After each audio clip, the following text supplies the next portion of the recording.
নমস্কার। Indian super লিগে এই মুহূর্তে সবচেয়ে বড় খবর হলো কিশোর ভারতী স্টেডিয়ামে হোম ম্যাচ খেলতে চলেছে ইন্টার কাশী। এই দলটি অ্যাকচুয়ালি উত্তরপ্রদেশের। নরেন্দ্র মোদি গত 15 বছর ধরে নরেন্দ্র মোদি যে শহরের এমপি, সেই কাশী টিম হচ্ছে ইন্টার কাশী।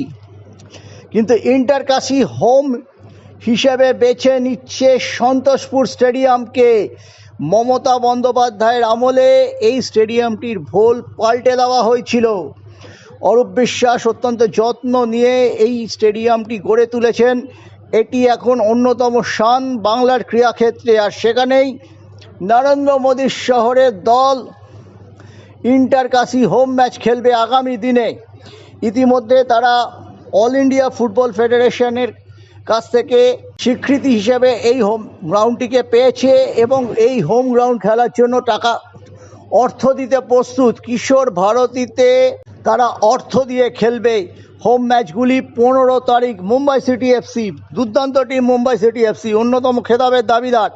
অন্তত Kerala Blasters, Chennai FC, north ইস্টের থেকে অনেক বেটার দল, তাদের সঙ্গে খেলা। অতএব একটা আকর্ষণীয় ফুটবল কলকাতার মানুষ একটা সুযোগ পাচ্ছে এবং ইন্টার কাশীর বেশ কিছু ম্যাচ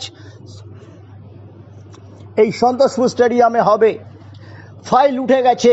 ফাইল যখন উঠেছেন, মুখ্যমন্ত্রী সঙ্গে কথাবার্তা বলেই ফাইল উঠেছে।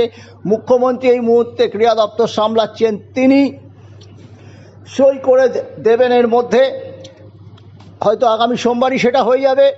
অতএব মমতা ব্যানার্জির ক্রীড়া অঙ্গনে নরেন্দ্র মোদীর শহরের দল খেলবে আইএসএলের হোম ম্যাচ।